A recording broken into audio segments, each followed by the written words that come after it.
look at today in this week's Parshat for a variety of reasons. The most important of which, in my judgment, is that the impact that this particular Torah portion, Vaetchanan, we're in the book of Deuteronomy, we're getting towards the end, right? And there are many just wonderful things attached to this Torah portion beyond its own meaning as a Torah portion, and that we're going to look at a few of those elements today.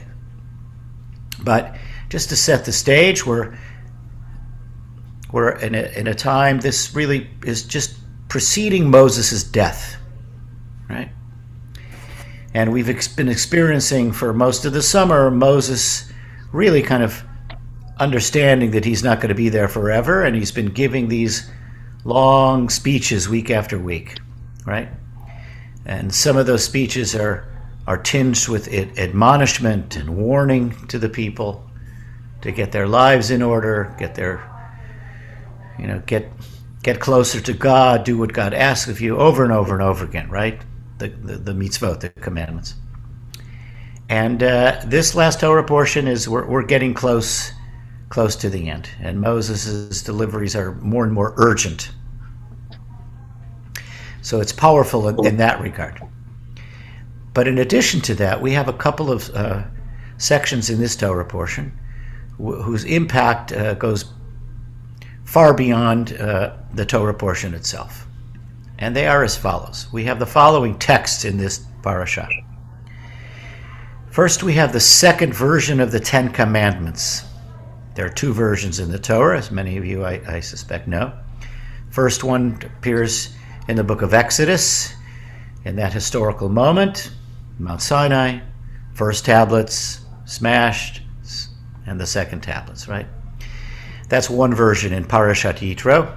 Of course, I always think of the Mel Brooks movie History of the World Part 1, where Moses comes down with 15 commandments. And then he drops one of the tablets, right? 15, oops, 10 commandments. But there are 10, in fact, in Parshat Yitro. And now, a second version of the Ten Commandments are presented. I think scholars understand that there are probably centuries between the writing of the book of Exodus and the book of Deuteronomy, and probably a different audience and probably a different mindset of the authorship.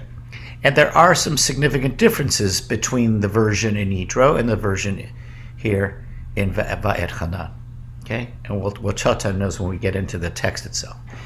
But we have the Ten Commandments, second version. In addition, we have the Shema. And it stands as a powerful reminder and model, an understanding of where so much of our liturgy is derived. So many of our tefillot find their origins in the Torah itself.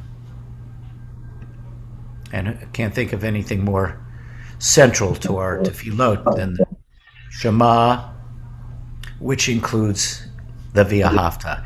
Liturgically, we tend to separate those things out and say, well, let's join in the Haftarah. But in terms of the Torah and the larger liturgical sense, the Shema is a central prayer rubric surrounded by blessings before and after it, right? And it's a prayer, of course, that we sing in every morning and every evening service, every day of the year, and on Shabbat as well. Right? So that is contained in this Torah portion. Two hallmarks of our faith, of our Torah tradition, and of our liturgical traditions. And then a third element of this Shabbat is found not in the Torah portion, but in the Haftarah that the sages chose.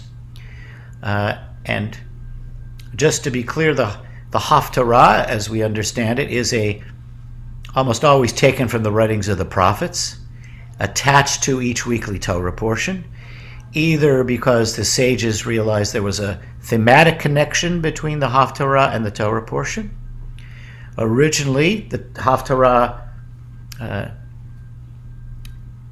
came into being during the Roman occupation when we were forbidden to read from the Torah. So the sages chose sections from the prophets to replace the weekly Torah portion, some kind of thematic connection, or a connection if that Shabbat was during a special festival or holiday, right? And that tradition stuck and has lasted these 2,000 years since, 2,000 and more. So we have a biblical text in addition to the Torah each and every week, the Haftarah, which means an addition or a concluding biblical reading. Torah is the main course, Haftarah the dessert. In the Talmud, the word Haftarah actually meant dessert. And like any good chef, the sages realized that that dessert has to connect somehow to the main course. So the Haftarah for Parshat Vaetchanan, for this Shabbat, is a very special one. For the past 3 weeks preceding Tisha B'Av, our national day of mourning, where we recall every horrible thing, originally, of course, the destruction of the temple, and every other bad thing that's happened to the Jewish people, every calamity since then, including the Holocaust. So 3 weeks before, all of the Haftarot are those stern warnings from the prophet Isaiah to the people of Israel. You need to change your ways, you need to behave, or something shall befall you. And then it does befall us, right? The temple is destroyed. 3 weeks. Then, post Tisha B'Av, we have 7 weeks. 7 weeks that take us from Tisha B'Av to Rosh Hashanah. So we know now, once we get to this Torah portion of Vaetchanan, it's 7 weeks until Rosh Hashanah. And the sages chose 7 weeks of Haftarot each week. They became known as the Sheva Nechemta. Nechemta means that we have a word of comfort, right? So each of these next 7 Haftarot, also taken from the prophet Isaiah, from the writings, usually from the later stages of Isaiah, and each week bringing hope and comfort to the people of Israel following the destruction of the temple, right? And it's powerful, beautiful poetry each and every week. The first one that we encounter here on this Shabbat, this Shabbat has a special name, Shabbat Nachamu, Shabbat Nachamu, the Sabbath of Comfort, right? And it's also given that name because the opening words of the Haftarah are Nachamu, Nachamu Ami, right? Comfort, comfort ye my people. Right? Those words became so powerful, of course, also in Christianity. There are probably hundreds and hundreds of musical settings of this particular prophetic text. Right? If you think of Handel's Messiah, towards the beginning of the Messiah, there's a beautiful tenor recitative and aria, right? Comfort ye, and then it goes into the aria, every valley, right? So the impact of this particular text goes throughout the world.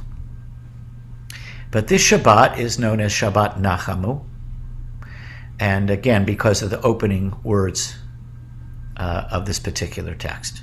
Right? Last Shabbat also had a special name. It was called Shabbat Chazon. And many of these Shabbatot that have these special names are done so not because of the Torah portion, but because of the Haftarah. Last Shabbat, the Haftarah began with the words Chazon Yeshayahu, right? The visions of Isaiah.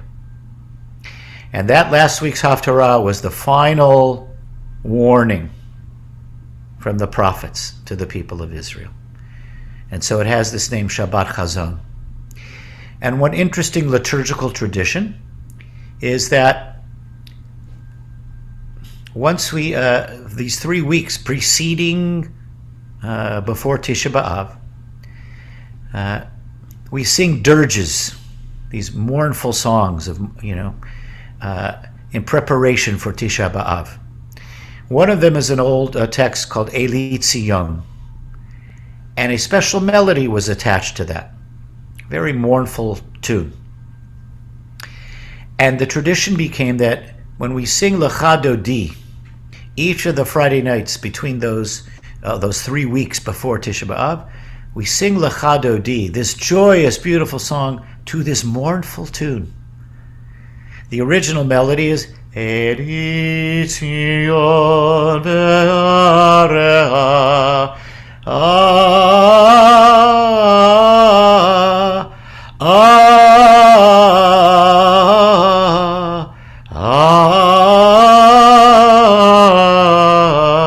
and the refrain, die, die, die, die, die, die, die, die. So the tradition became that when we sing Lecha Dodi on the 3 weeks, the 3 Shabbatot before Tisha B'Av, Lecha Dodi rikrat kala, as a reminder, a musical, liturgical reminder, Tisha B'Av is coming. But once Tisha B'Av is concluded, and we have these Haftarot of comfort, right? The tradition switches back to the joyous songs of Shabbat. But we do have this beautiful, comforting words of Nachamu, Nachamu, Ami. And for those of you who will be either watching services tonight or in person, Rabbi Nanis is going to teach about Shabbat Nachamu, and I'll be singing a special piece. It's a beautiful contemporary setting of those opening words of the prophet Isaiah, Nachamu, Nachamu, Ami. Right? So when we look at this whole picture of Shabbat Nachamu, it's filled with such richness, both in terms of the Torah portion itself and what it contains, but also the extra Torah meaning, right? In terms of the impact on our prayers, teaching of the Ten Commandments, as well as the prophetic teaching, right? Words of comfort, right? Because the Jewish people are in mourning following the destruction of the temple. And so these are words of comfort. So that's where we are. The setting is in the Torah preceding Moses' death. He's making his final pleas to the people, right? And the sages who put the Torah scroll together, right? And insert a second edition of the Ten Commandments, right? So, any comments, questions at this point, and then we'll put some text up on the screen. So if anyone wants to ask a question or a comment, please unmute yourself.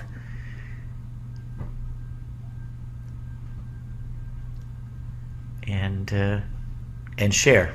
And if not, we'll go right into looking at the actual text of the Ten Commandments. My only comment, Cantor, is thank you, of course, for teaching us today and sharing with us. But what a treat to have chanting by the Cantor as well. Right. So it's a real bonus for me today and all, I think, I'm sure. Thank you. Well, thank you. That's my great pleasure. We're known as the people of the book, right? For sure. But we are also the people of song. And when we think about all of Jewish experience, every ritual experience, including every Jewish study experience, we sing everything. Everything. When we study the Torah, if you go to yeshiva and they're studying Torah and Talmud, they're chanting and rocking back and forth.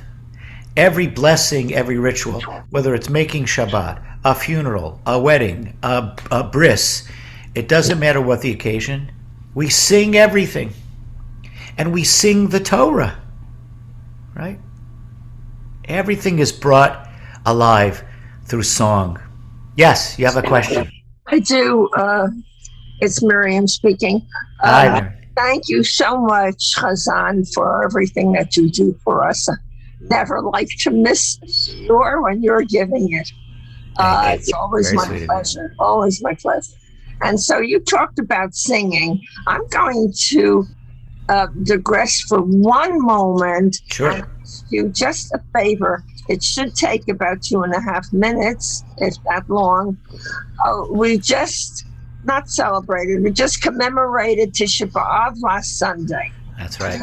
It has a beautiful Eicha melody, Yes. which is very meaningful to me, and at the moment has left my young memory, and therefore, could you sing it for one moment? I implore you to do that, and I hope that our students will forgive me. Of course. So, by the way, thank you for bringing that to the group today, because that is, again, another ancient and beautiful and meaningful liturgical musical tradition. And it's ancient, yes. right? And the words are so meaningful. How does the city sit desolate that was once so full of people? That's right. Ravatiam.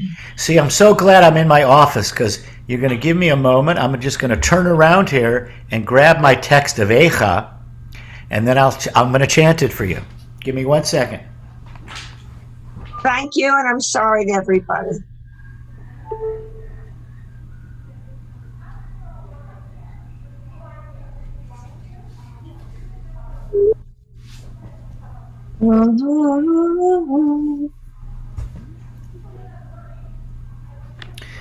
So first, let's make sure that everyone knows this tradition. In addition to the scroll of Esther, right? There are actually 5 scrolls, not outside of the Torah scroll itself. They're referred to as the 5 scrolls. And of course, everything our people have chanted for all these centuries were all in scrolls, right? This is, they predate the printing press and books by, many, many, many centuries, right? Today, we have, of course, the Torah scroll, and we have the scroll of Esther. Those are still the 2 scrolls that we still read from. But for, many, many centuries, everything we chanted was in scroll form. But there were specifically a group of 5 texts that were known as a group as the 5 scrolls. And each one of these scrolls became attached to different festivals. Okay? Obviously, scroll of Esther attached to Purim. But in addition to that, the other 4 were, in a moment, we'll hear in the chant and the words for Eicha, in English, Lamentations, which we chant on Tisha B'Av, this sad national day of mourning, right? And these are their dirges, right? And there is a specific trope or melody attached to the chanting of Eicha, as was mentioned. We'll hear that in a minute. But the other 3, we have the scroll of Ruth. We call it the book of Ruth, right? But, it was the scroll of Ruth long before books, which became attached to the festival of Shavuot, right? So we chant the scroll of Ruth on Shavuot with this beautiful, just heartwarming story of this love between Ruth and Naomi, and the embrace of Judaism from someone who was not born a Jew, right? In addition, we have Kohelet, in English, Ecclesiastes, which became attached to the festival of Sukkot. And that text, Kohelet, was really a Hellenistic Jew.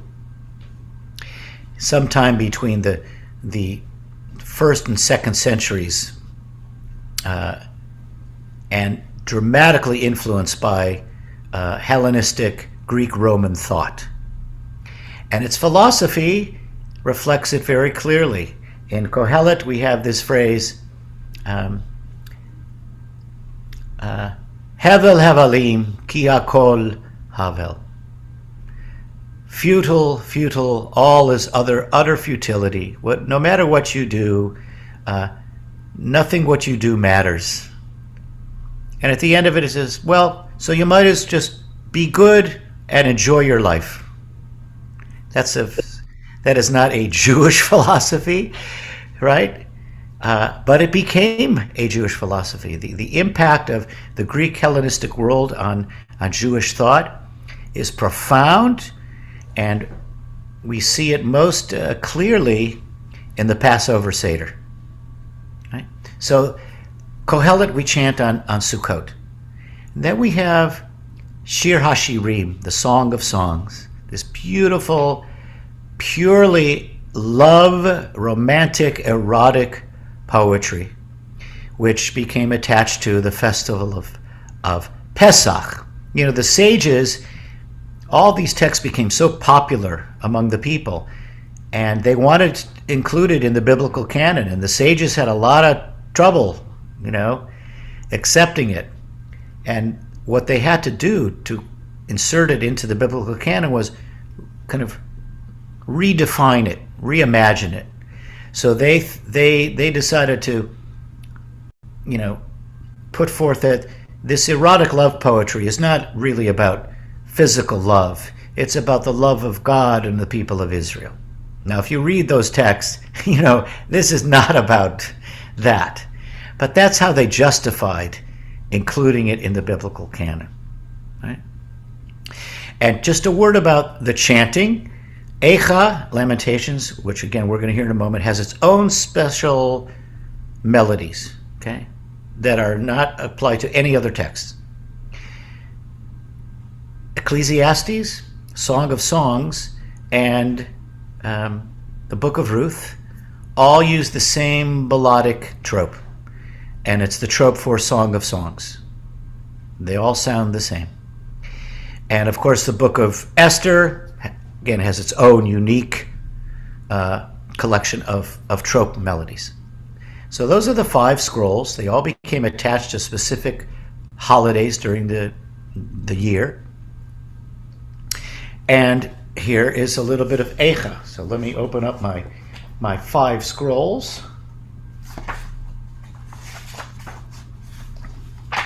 Right. And as was mentioned before,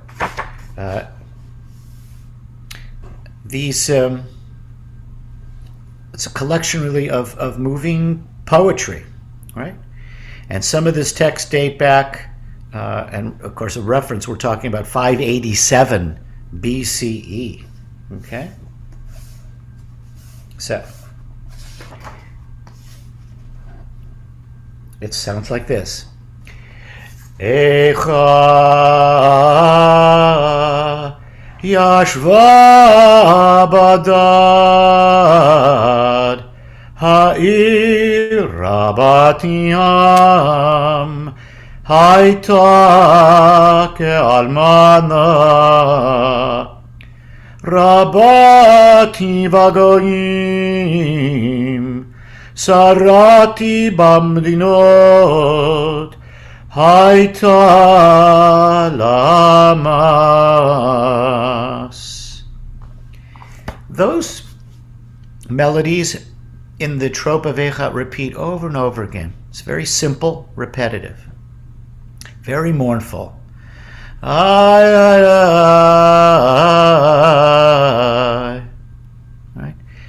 That's the final cadence for the middle of a sentence and at the end of a sentence, right?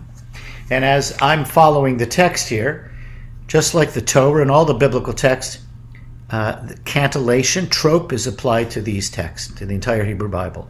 All these little symbols, each has a specific name and a specific melody attached to it. And first and foremost, the ancient editors of the Bible, the Masoretes, they wanted to ensure the proper reading of every word in the entire Hebrew Bible, accenting each word correctly, phrasing words correctly, and then ultimately singing them according to these systems. Right? So that's the sound of Eicha. Right? And so interestingly enough, when on the Shabbat morning preceding the month of Av, and we have this moment on Shabbat morning where we announce the coming of the new month. And when we announce the coming of the month of Av, a smart chazan should know when you say what day of the new month the new is going to fall, you would include a melody that is attached to a holiday that is going to occur in the new month. So for instance, if I'm going to announce the coming of the month of Nisan, during which Passover falls, I would sing it like this. Rosh Chodesh Nisan Yeh Bayom Harishon Adirhu. So melodically, you know, Rosh Chodesh Nisan, the Cantor's singing Adirhu, Passover, that's what's coming in the new month, right? If it's Rosh Chodesh Kislev, I'm announcing the new month of Kislev, during which what? Hanukkah falls. Rosh Chodesh Kislev. So without telling you in words, I'm telling you in melody. Kislev, Hanukkah's coming. So for the month of Av, what melody would a chazan announce the coming of Av? Echa,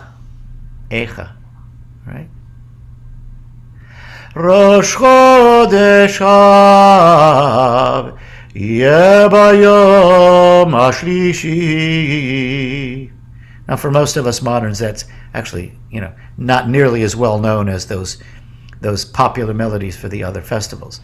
But that's the richness of our tradition, of our liturgical musical tradition. Everything is through song, right? So thank you for bringing that up. That's the trope of Eicha, right? Lamentations. So now, let's take a look at our first text. We're going to get into the Ten Commandments a little bit, okay? And Hannah, if you can put up that first text we can all look at.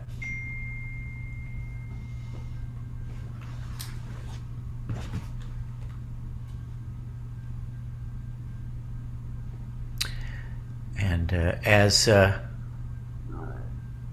Hannah is doing that, key difference. We ask, why are there two versions of the Ten Commandments? Why? Right? So yeah, let's scroll down, Hannah. We'll get to, because this is the VR. You know what? Stay there. We'll switch gears.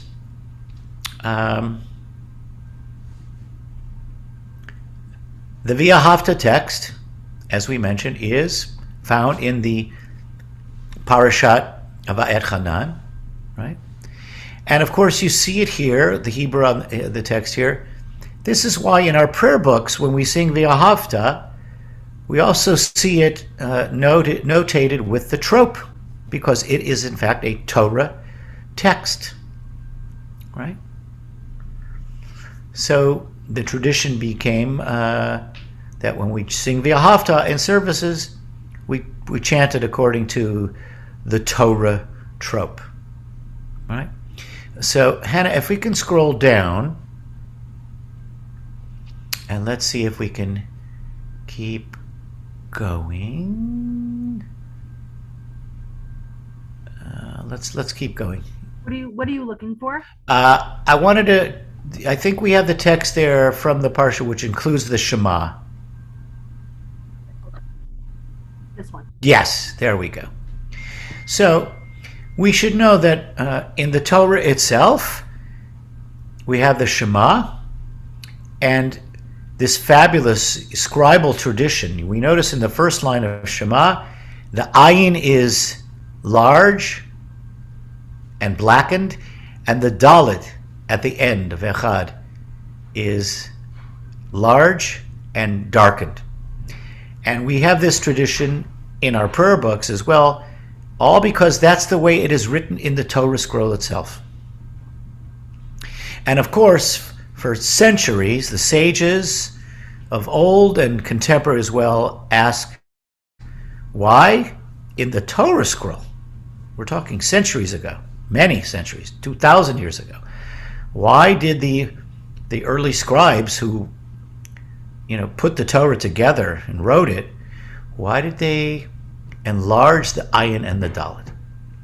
And the most prominent response in teaching is that if you put the ayin and the dalet together, it makes the word aid in Hebrew. Witness. And aid is a witness, right? And it makes such beautiful sense, because when we chant this text, we are all standing as witnesses at Mount Sinai in receiving the Torah, right? So our Torah text functions on so many different levels, right? But this is how it's written in the Torah scroll.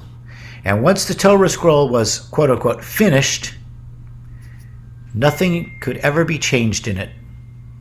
You can't add anything, and you can't detract anything from the Torah scroll, including its Hebrew mistakes.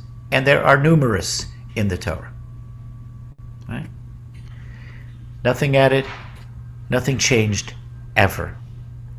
And we have now in our modern books that contain the Hebrew Bible in Hebrew, they'll leave the incorrect spelling of a Hebrew word, and then in the margin they'll print the correct version, which follows the tradition. You cannot change one word of the Torah scroll. If you want to write what the correction is, you do it off to the side in the margin. Right? So just a quick little note here too. When we chant this Torah portion and we get to the Shema, we chant it according to the Torah, Trope.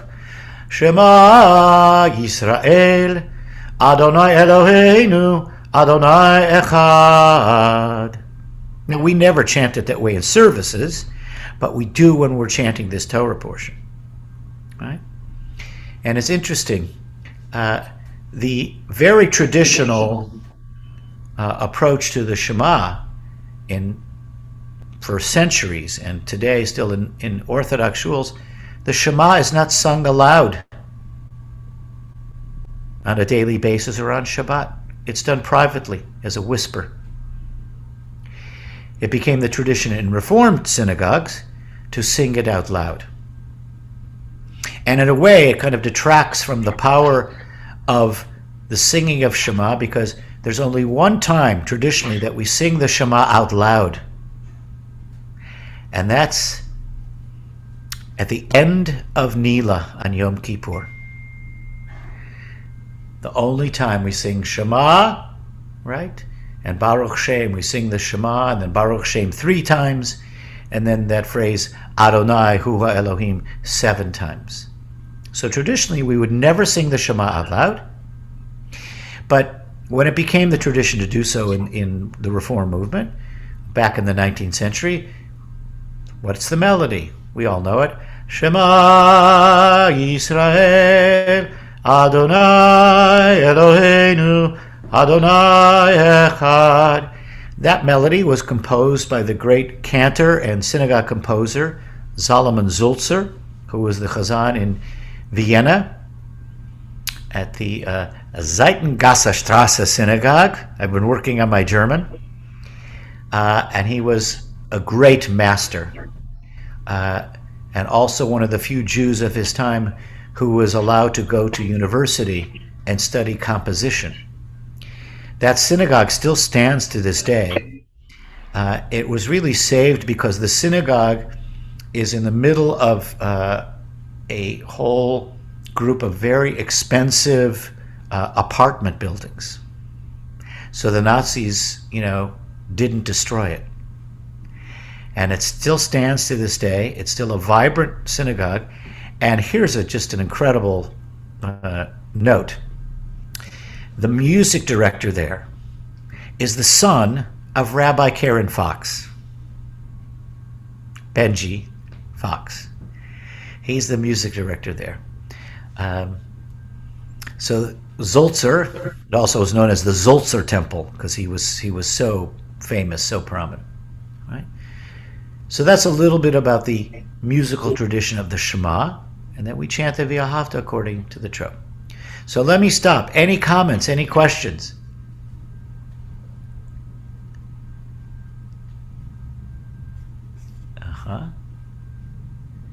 If you have a comment, you can unmutify. It was unmuted. When we sing the Shema, Yeah, don't we sing the second part like quieter, like in a whisper? Aren't we that's supposed exactly to? right. That's exactly right. That also grew out of the tradition of we don't sing the Shema out loud. But in the Reform movement, when they started singing the Shema verse out loud, okay, on only one occasion is the Shema and the second line's verse sung loudly, and that's Erev Yom Kippur. The rest of the year, Baruch Shem is in a whisper. Erev Yom Kippur, you'll hear in about 8 weeks. When I sing that, the Baruch Shem is sung loudly. Right? Yeah. Thank you. Sure. So, if we can, let's take a look now at the Ten Commandments. Rabbi, Yes, please. I just wanted to make one very quick Please. suggestive idea to all my fellow friends here with me today to hear you. Leonard Bernstein in 1942, because believe it or not, I knew him then. I was living in Cambridge, and and he lived in Massachusetts, and at Tanglewood, we would meet every summer.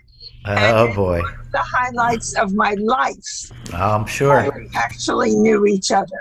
He wrote a symphony called the Jeremiah Symphony. He did. Because Eicha is supposed to be written by our prophet Jeremiah, Yirmiyahu. And Yes. he was very taken with the text of Eicha, Yes. and he loved everything biblical, of course. And Yes. he wrote something. This is my suggestion to those who would like to spend a very joyful hour or so, to go on their internet and to look for Leonard Bernstein conducting his symphony, Jeremiah. And you will hear Bernstein, see Bernstein, and hear the words of Jeremiah sung by one of his opera stars, Marnie Nixon. And it's a treat to hear this particular piece of music for those who have never heard it. It is. It's a powerful, deep, rich symphony. And when he sets the actual text of the Eicha text, and it's sung in Hebrew, his melody is based on the trope of Eicha. Right.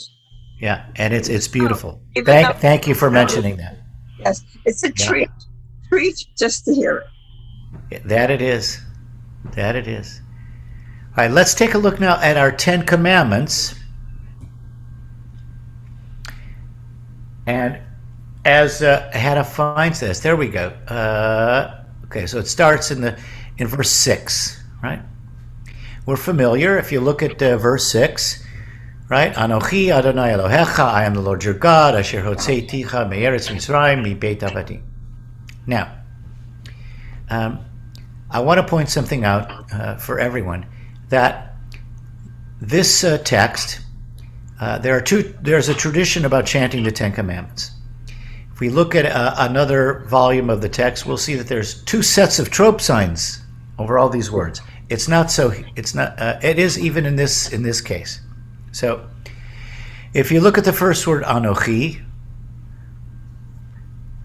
if you look at the end of the word Anochi, above the last letter, that Yud, there's a little hook above that letter. You see it?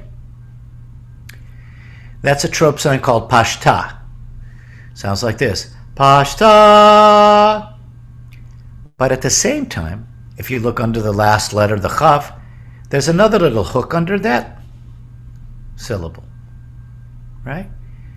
A little hook, right? So this tells us that there are 2 different sets of trope signs applied to the 10 Commandments. There's an upper and a lower. In contemporary volumes, they make it easier because they separate them out. They give you one version with one set of trope and a second version with the other set of trope. So it's easier to understand which ones you're supposed to sing. Right? What is that tradition? Well, the tradition evolved that when we study the Ten Commandments from the Torah at home, we use one set of trope. Remember, trope is designed to pronounce the words correctly and to phrase properly. Okay? So when you're studying privately, you use one set of tropes. Okay? And it goes verse by verse. Right? But when you chant it in the synagogue, different set of trope, so that all of the Ten Commandments should be done without pausing, without breaking. Right? And that applies to the Ten Commandment version for Vaetchanan as well as the one in Yitro. Okay? The one we use for chanting it out loud would sound like this. Anochi Adonai Elohecha Asher Hotzeiticha Me'eretz Mitzrayim Mibeit Avadim. Then we get into the first commandment, you shall have no other gods before me. Lo yihye lecha Elohim acherim al panai. Right? And now, let's scroll up a little bit, Hannah, if we can. So far, this version of the Ten Commandments is identical to the one, or actually down, I'm sorry. Identical to the one in the book of Exodus. Okay, and if we keep going, right? There's one difference. So, stop right there a little bit, come back down a little bit. In verse 12, we see the first word here is Shamor et Yom HaShabbat. You shall observe the Sabbath day. Shamor. In the version of the book of Yitro, in the Parshat Yitro, the word is not Shamor, it's Zachor. Or You shall remember the Sabbath day to keep it holy. Right? And some of the sages teach that this version is different. Remember, it is centuries later than the earlier version. And they use this word. This Shamor has more to do with the relationship between human beings. The Zachor, more to do with the relationship between human beings and God. One explanation. Right? But that is a difference in the two versions. Right? Then in the last paragraph, there towards the end, if we can scroll up again, there's also a couple of differences between, right there, it's good, in verse 14, right? Again, we have the words, if you look at the last line, verse, whatever it is, that third line in the verse 14, we have, V'gercha asher bisharecha, and you shall observe these things, within your gates, right? Leman yanuach, right? There's a difference in the words there between the two. And in the last paragraph, right, there are also a couple of textual differences. And let's scroll all the way up so we can get to the end of the Ten Commandments, Anna. That's right, okay? Now, here, let's pull it back down just a little bit. So, verse 16, right? Not only, sometimes the trope is different. In the version in Yitro, we have these words, right? In verse 16, Kabet et avicha v'et imecha, right? You shall honor your father and your mother, okay? The trope in the one for Yitro is Kabed et avicha v'et imecha lema'an, right? That next phrase, Ka'asher tzivcha Adonai Elohecha, doesn't even appear in the version in Yitro. And the trope changes. Here the melody is Kabed et avicha v'et imecha. Then the next 4 words are additional. Ka'asher tzivcha Adonai Elohecha. Okay? So all of this is to just illustrate that, yes, there are 2 versions of the 10 Commandments in the Torah. This one is much later than the one in Exodus. And then you have the negative commandments, the things we shall not do. Lo tirtzach v'lo tinav, right? And let's scroll all the way up so we get to the end. Okay, we can stop there. That's great. Okay, that goes even beyond what we need. Okay? So all of this is to illustrate, as I said, that there are in fact 2 different versions, and that there are textual differences between the 2. And it's fascinating as if we study the Torah as literature, right? That there are 2 different versions with different text, right? As a musicologist, interesting that it's chanted differently in the 2 different versions in certain sections, right? And as a Torah scholar, it's fascinating that there was a second version inserted into the Torah at all in the first place, right? It's interesting, on Shavuot, the special Torah portion that is chosen for Shavuot, right, contains the 10 Commandments. We always read that on Shavuot, right? And the sages chose the one from Yitro to be read on Shavuot, not this one. Probably because it's older and it already became attached to,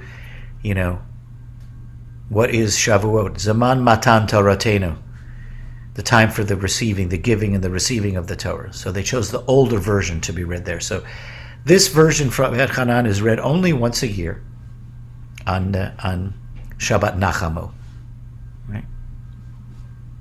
So fascinating traditions. So our next text, our third text to look at, is now the Haftarah, right? So here we have it. These are the opening words, right? And here is the Haftarah. Now we're looking at a different trope, right? So we've heard Torah trope. We demonstrated Eicha trope, right? Lamentations. And now a third, and that is the trope for Haftarah, right? And there are relatively few times in the entire Hebrew Bible when a word is repeated, right? In the Torah, there's only 3 times.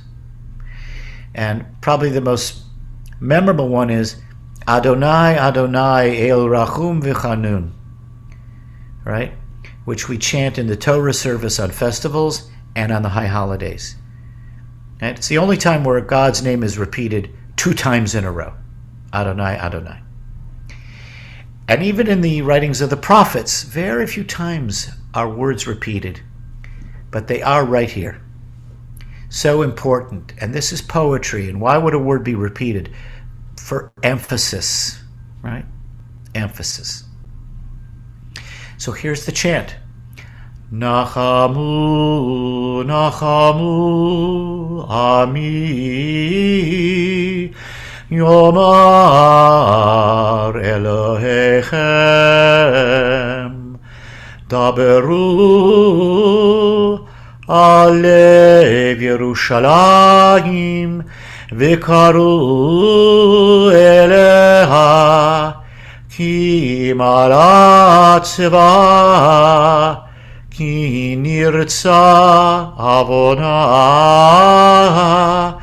Ki Lakcha Miyad Adonai, Kiflaim Bechol Chatoteha.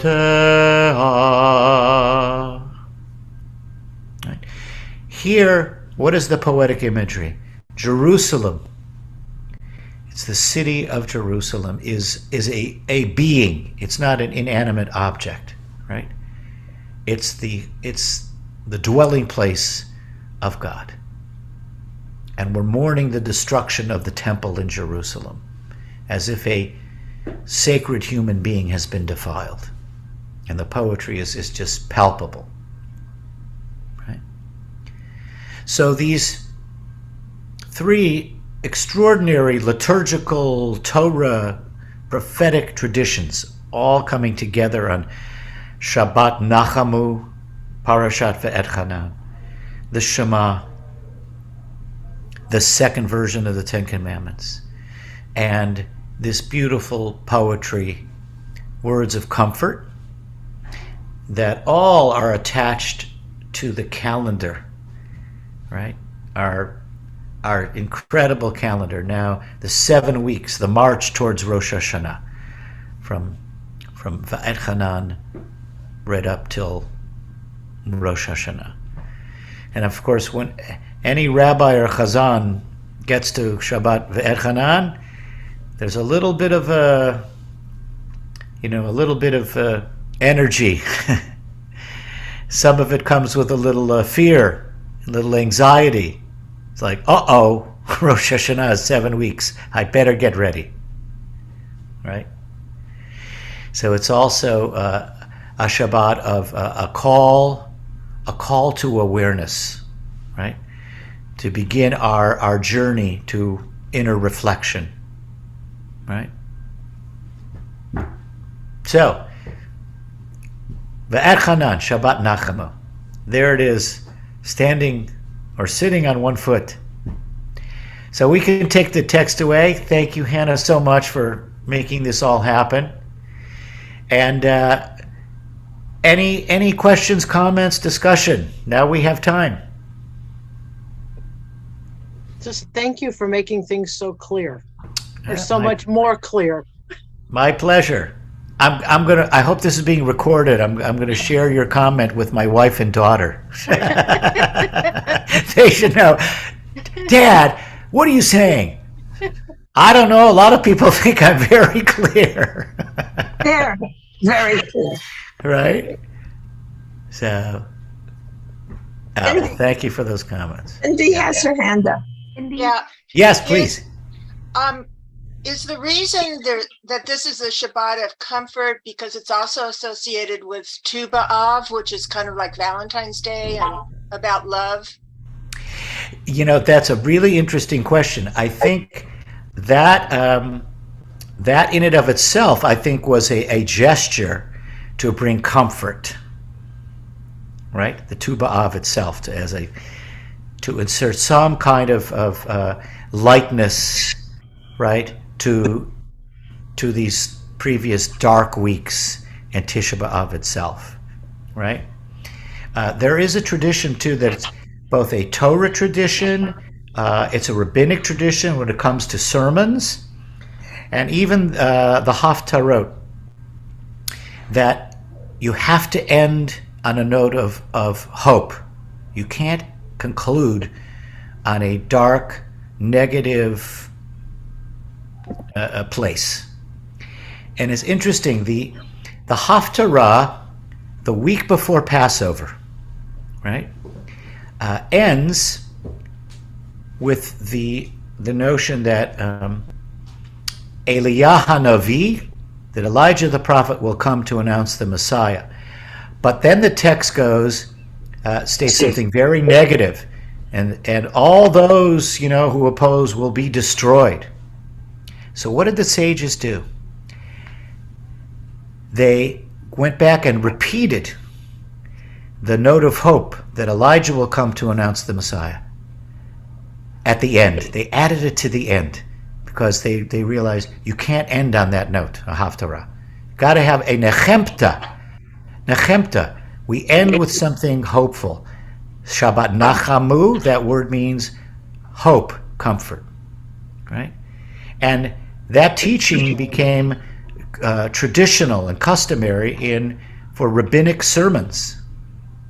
Do not end your sermon on a note, on a negative or dark or unhappy place.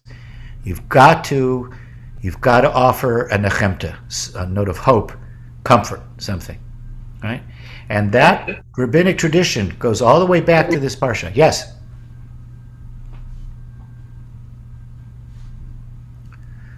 I thought somebody had something to say there. Yep. But it is, yeah, it's definitely connected. Right? Yeah, this is, I don't think in terms of both liturgy and the depth of meaning and the connections to all these things, there's not a richer Torah portion than Vaetchanan, which is, it's interesting because we don't necessarily associate it as that, it's Bereshit and the whole Genesis narrative and the Exodus narrative, all that, but this one is very, very profound and rich and provides just deep layers of Jewish thought and tradition and in history. Yeah. Any other questions, comments? I have a quick question. Sure. How are you, by the way? Very good. It's very nice to see you. It's great to see you. Great pleasure to Sure. be with you today. There's a section, part of this Parshat 2 also makes it clear that at Sinai, the Israelites only heard God, they didn't see God. And in Exodus, there's an element of seeing and then standing back so you don't see too much, and who did see, who didn't. By the time you get here, there's only hearing, and there's a really interesting emphasis on hearing.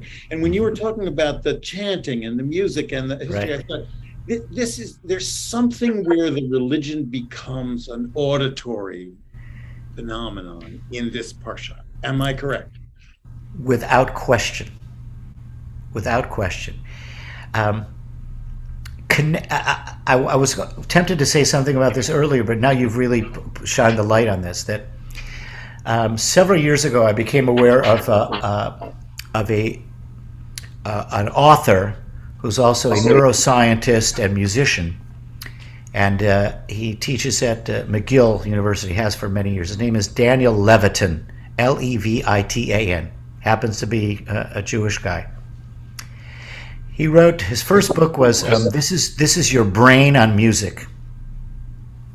And in a very easily accessible way, he describes the brain and neuroscience and what happens to the brain and our nervous systems when experiencing music, right? But what he argues also is that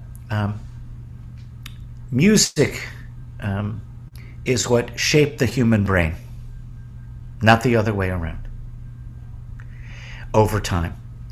His second book was The World in 6 Songs, and then he really goes after this idea of how music shaped the human brain. The first book deals more with how the brain and the body functions when it experiences music, what happens to it, and then how it was in fact the experience of music that shaped the human brain. And I just started reading this summer another book. I'll get back to you with the title, but it's really a history of music and human beings. And it is so dazzling. To your point, every human culture, the human species, sings. We have since the beginning of the human history. And this idea of hearing, I mean, we could really get into this because, yes, they heard and saw, but in this one, they only hear, right? And what that can mean to the impact on human beings, I heard it and I saw it, right? And in this one, I only heard it. Is there a difference then in its impact on the people because they didn't see? These phrases like, seeing is believing, right? For humans, perhaps seeing is more important or more impactful than just hearing something. I'm not sure, right? But it invites a whole interesting discussion. Well, the discussion might also be, if you only hear, is your imagination engaged more fully? And if you see, Yes. you've seen. Yes. I mean, certainly the description of God is tremendous, right? He's a very powerful image. But to say you only heard means it's all in your head, and in the best sense of all in your head. Yes. Yeah. It's just fascinating. It's a source of endless, imagination, really, to contemplate that. Send me an email so I can give you the title and the author of this new book. It is, for me, it's an astonishing achievement. It's kind of, one of the comments about it's like germs. What was the book written years ago? Germ, steel, and I can't remember now. But it's that kind of a powerful experience for those who love music, right? So it involves history, anthropology, psychology, all of these things woven together. And I've only gotten like halfway through the first chapter, and it's just mind-blowing. What is your email? DG@WBTLA.org.